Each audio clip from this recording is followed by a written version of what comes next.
Hello. In the Crown of Aragon 639 years ago, it was May 28th, 1387. My name is Jonathan Seyfried.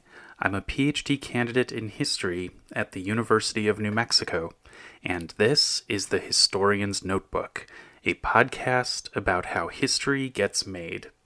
Season 1 is titled Multcara Companiona. We're looking at a document from each day of the first year of the reign of King Joan I of Aragon and Queen Violant de Bar. Let's begin today's document.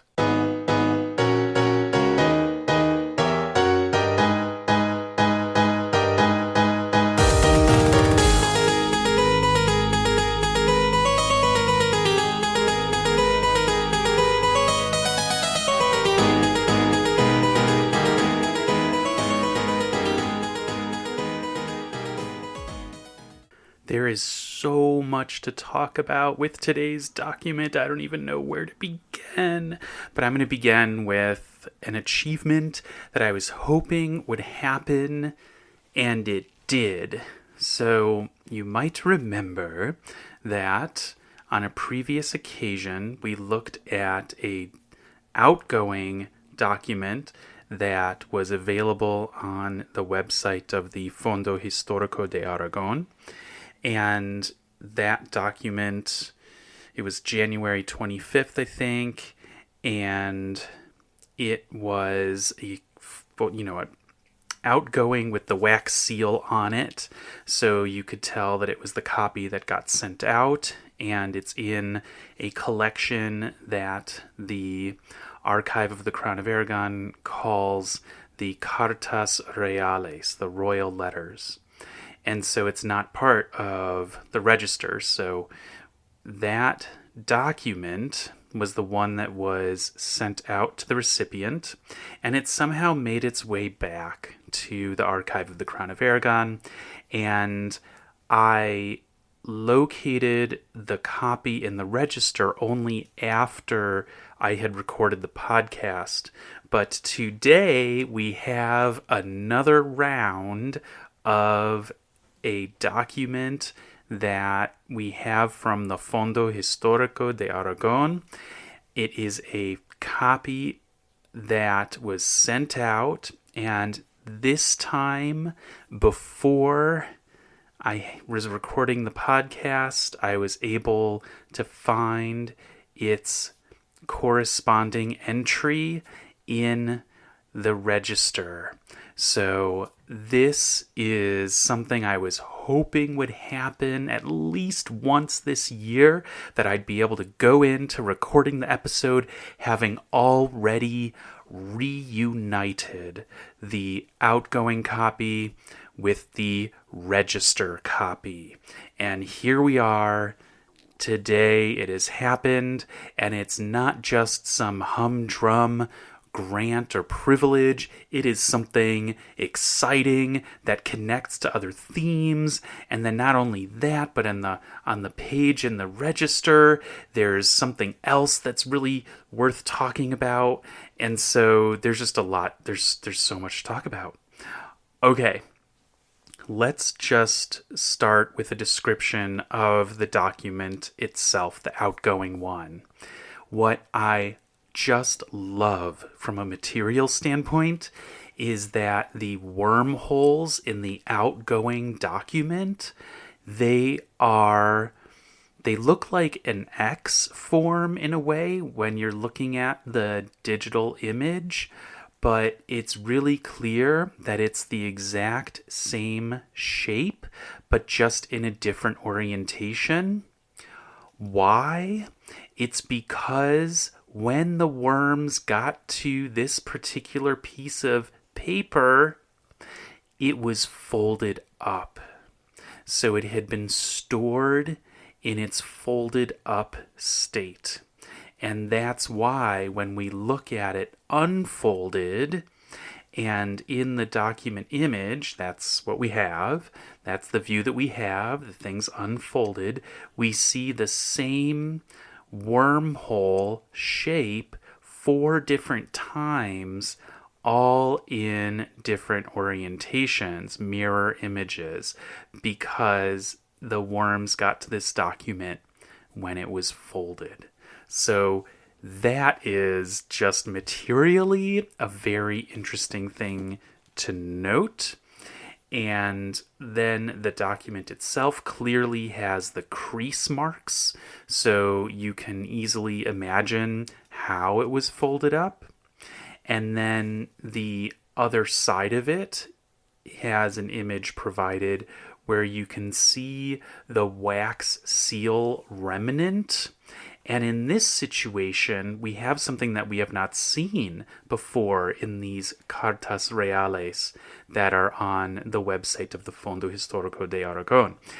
We see that there is the probata information underneath where the seal used to be. So that is something different and super interesting, and I wonder if that was not standard practice, if that it was most common to not bother with writing down the probata information under and then putting the wax seal directly over it, or if that was actually the usual practice. Not sure. When we go into the register copy, what we see is that the probata information for this document is absent. I just don't know why, but for some reason, Pere de Beniere, who's clearly the scribe that is named under the wax seal stain, he somehow decided that he didn't need to put a probata statement underneath this document, and I can't figure out why, other than when we look at Register 1751, Folio 63R, where this document begins, we have something extremely unusual. On the document that comes before this one, we have an amount of money that is being granted to the Duke of Rocamberti. Wait a second, not Rocamberti. It is, oh gosh, like Ripon? Oh gosh, what is it? There's some count, sorry, not a duke, a count, who is getting 14,000 florins. And I can't quite tell what for, but it's not a long document. And then underneath it, it's the same day as the document that we have found the outgoing copy for, May 28th. Underneath that, we have a probata that clearly has Violant as the one who has ordered the commission of this document, and Pere de Beniure, Joan's scribe, as the one who has copied it in the register. So the probata reads, Doña Regina mandavit mihi per Petro de Beniure. Wow. So there's a lot going on. Was Violant the one who wrote this document in Joan's name? Well, you might think, well, certainly, it wouldn't be the case, because the document starts out by saying Don Johan, but the one earlier on the page, the one that does have Violant in the probata, also starts out Nos Johannes. So that's a Latin document, the first one, and then the one we're going to focus on for the rest of the podcast today is written in Aragonese because it is sent to the royal officials, the governing officials. I can't quite figure out exactly what their status is, what their official title is, who pays them, but it's the group of people who are in charge of the region around Jaca in the northeast part of the province of Aragon. So we're talking about like basically the Pyrenees Mountains, like part of the Pyrenees Mountains. And so that document is in Aragonese, and it starts out Don Johan. And in the outgoing, we have all of the different titles spelled out, and in the register copy, we just have etc. I was trying to figure out if the outgoing copy and the register copy are written in the same handwriting. And I'm pretty sure they're not. I'm pretty sure that, maybe it's the person who's listed at the end of the outgoing copy is Dominic Moscow, and that might be the person who hand wrote this outgoing copy. And then we have Per de Benjure, probably.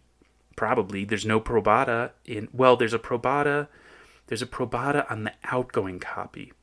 But what does that mean for the scribe for the register copy? The handwriting looks very different, but it might be that in the register copy, you're allowed to be very fast, and in the outgoing copy, you have to take your time because you have to, if you write it super fast, it's not going to look as official. And so, and also there's more abbreviations in the register copy, and there are certain words that are spelled out in the outgoing copy. All right, so cannot be sure. I wish I had some additional skills in handwriting analysis, and I could make a conclusion about whether the register scribe is the same hand as the scribe for the outgoing copy, but just writing more neatly in the outgoing copy. I would love to be able to make a conclusion about that, but I don't think that's within my skill set in the near future. All right, let's talk about the content of this document, because the content has fireworks in it all on its own. Now remember, just yesterday, we saw a letter from Violant, which is talking about how Joan's health is in a really bad state. So did Violant have a role in this document today? Well, I'm kind of leaning towards saying yes. And the reason is that there's sentences in this document that are really intense, and I just wonder if a court official would feel comfortable going so far in terms of phrase choices and tone choices and style choices. It is the amount of color in this document, the amount of like rhetorical lashing out in this document seems to me beyond what a court official would feel comfortable issuing in the name of the king. Well, did Joan have a role in this document? Maybe so. Maybe Joan was well enough to say, you'd better call them by these names, these negative names, and you'd better make this kind of statement about how astonished we are at this misbehavior. So, all right, let's start to pick apart what's in this document, and then just keep that in mind as we go. Okay, so the recipients are the Portantveus. Portantveus. That's the kind of like lieutenant officials of a particular region underneath the governor. So there's that group of people, but then there's another set of people that are addressed in this document. The Sobrejunteros. I think I'm getting that right. The Sobrejunteros. So there's this other entity, this other group of officials that were in, I think, only the province of Aragon. My research is very, very superficial on this, so I don't think it's terribly important for my research purposes. Somebody else might want to get more specific about this, but basically the recipients are people in charge of the defense, like the militias, the defense of the territorial integrity and just peacekeeping in this region. And what is happening in this region? Word has arrived to the royal court that there are these groups who are feuding with each other. They're called bandos. Okay, so they're not really bandits. They are feuding with each other. There's these, I guess, power elites within this region that are fighting each other. So they're both claiming that they should, maybe they're claiming they should be in charge, or maybe it's just like this kind of blood feud situation where they've just been fighting each other for generations at this point. Who knows? But there are two groups of people in the mountains of Jaca, so we're talking about the Pyrenees, who have decided they are just going all out and fighting each other, and there's been a lot of destruction. So basically, desolamiento, like a lot of desolation. Okay, now it takes a real turn in line 7, because what has also been told to the royal court is that somebody, maybe both sides of this feud, but somebody has started to recruit foreign mercenaries. Yes. So the phrase is su esfuerzo de meter compañías extrañas. So that is just, what a frustration. I can't even imagine. Because Violant, just a couple weeks, maybe 1 week ago, sent a chamberlain and a squire to the band of mercenaries heading to Castile in order to pay them off to not come through the Crown of Aragon, and instead to go through Navarre on their way to Castile. So it's a big effort that they've just made, that Violant has just made, to keep out foreign mercenary bands from the territory of the Crown of Aragon. And what's happening now? These local feuding bandos are calling in the mercenary bands. They're basically saying, we are going to hire foreign soldiers to come across the mountains from France. We're going to hire them in order to bolster our side so we can finally defeat the other side and kill them all and take over, whatever they want to do in this northeastern section of the province of Aragon. So all that effort to avoid having the foreign mercenaries come through the territory is now being undermined because of a feud taking place. And what in Joan's name is being sent to all of the officials is, you've got to enforce law and order. You've got to make these feuding bandos stop their feuding. And of course, you have to prevent them from bringing in foreign mercenary companies from across the Pyrenees. And so the rest of the letter is basically reiterating this general idea of do your job. Do your job. And not only that, but we are astonished. We have in line 9 another maravillades. Maravillados.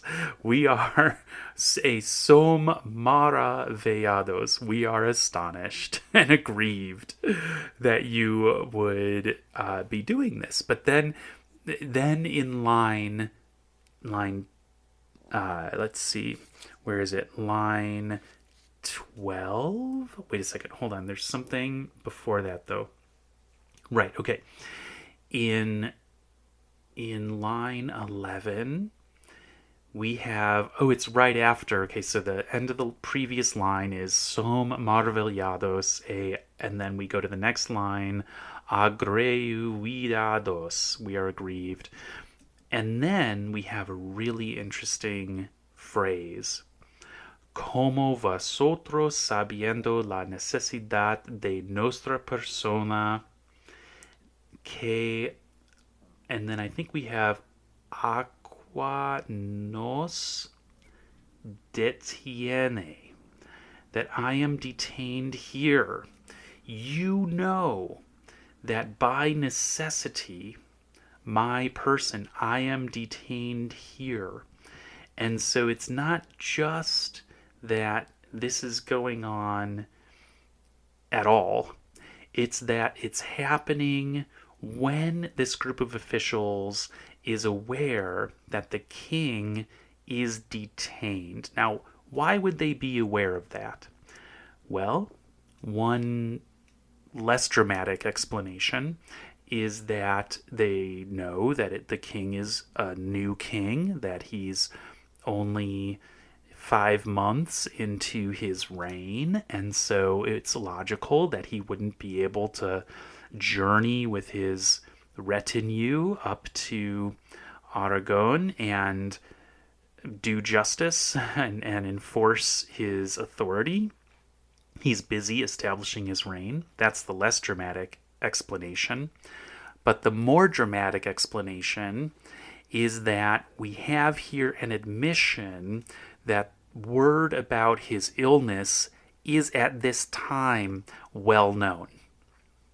I think that is what is being written here, that it's being alluded to, de nostra persona, his person is battling an illness and cannot journey to Jaca or wherever in order to carry out an enforcement of what, these people need to be doing anyway. Which, if that's what's being alluded to here, that's very dramatic in my mind. And would a court scribe be willing to go that far? I don't know, because that is making an allusion to something that's very sensitive information about the health status of the king. But then in the next 2 lines, especially when we get to line 12, we have this reiteration, I am your king and your lord, and basically saying you need to listen to me. It's like so weird that he has to say it, right?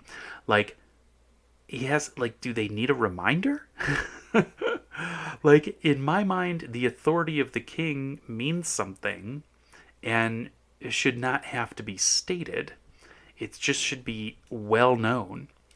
But we have reached a point where it appears that it is necessary to actually write out a reminder to these folks who are supposed to be keeping law and order that they need to listen to the king, which is just really revealing about the state of royal authority at this time, and almost makes me wonder whether something that's come up earlier in the podcast, whether it had become normalized to ignore royal authority.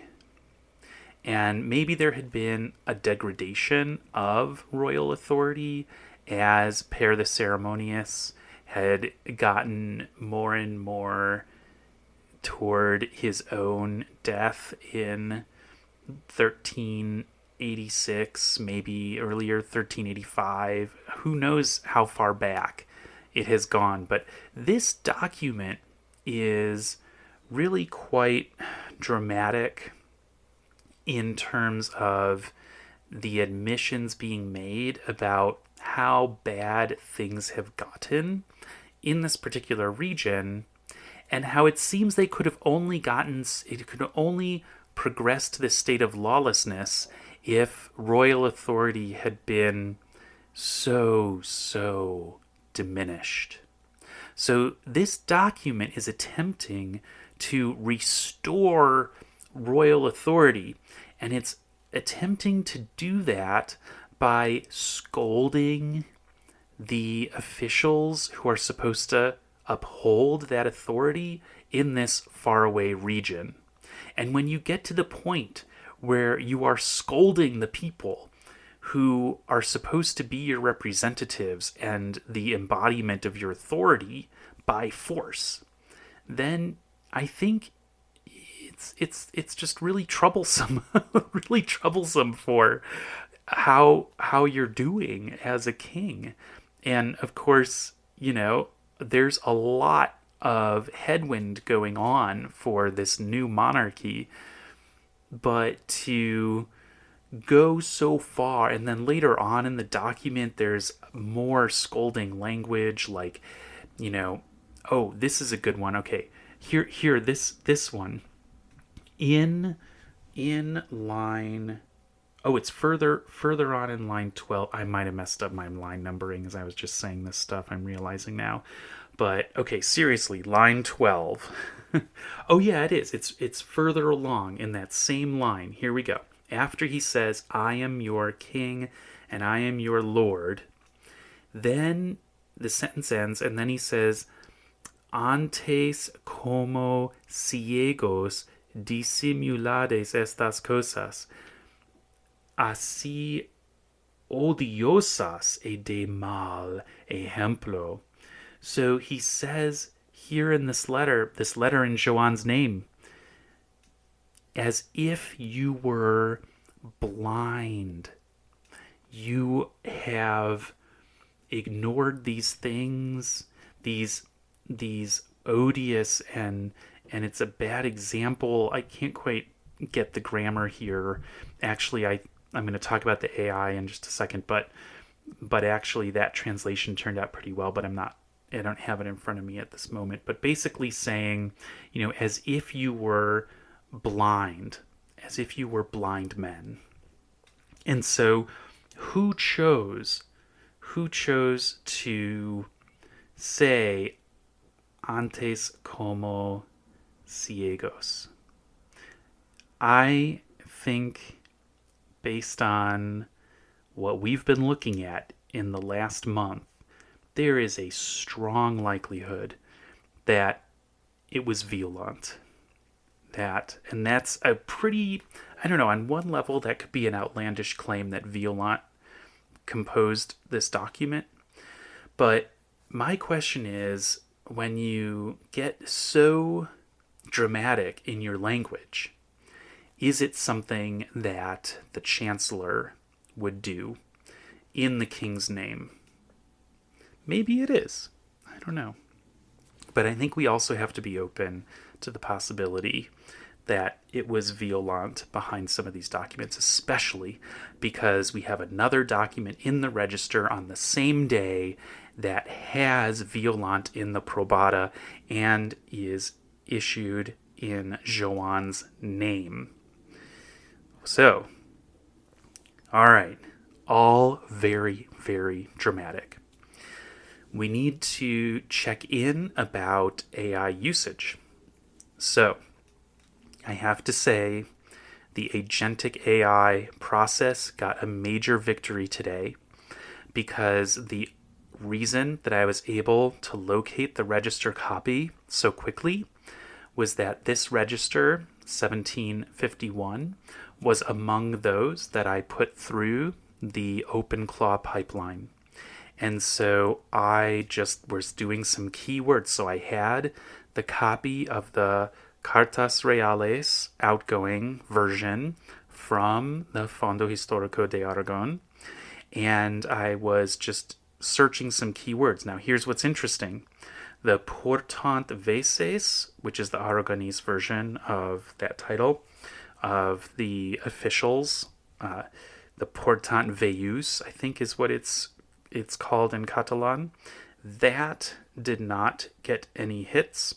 I then searched for Jaca with a J, did not get any hits for Joan's registers, and then also Jaca with an IACCA, did not get any results from Joan's registers that I had put through that automatic text recognition agentic AI pipeline.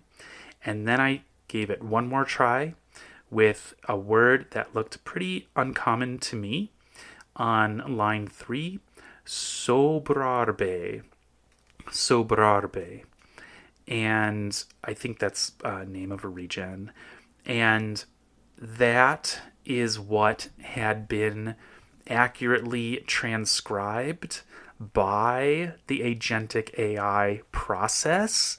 And this document came up in the full text search that I had for register 1751 that I was able to do because of that process. And I was able to get to this image of the register copy in just a couple minutes. I didn't have to go flipping through, just trying to find it randomly.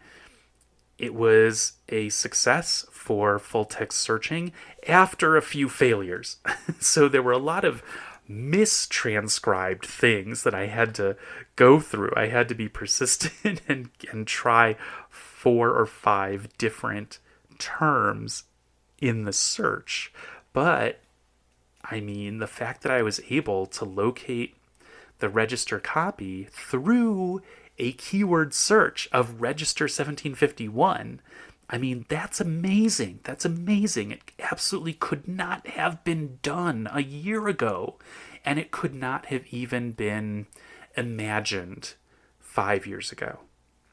So this is an instance when we can say that the development of AI has really borne fruit, but it's still going to get so much better in the next couple years, where the transcription quality will improve, and the entire corpus of digitized material is pretty soon going to be full text searchable, I think, within the next couple years. So then there's going to be some really interesting like big data analysis that'll be possible.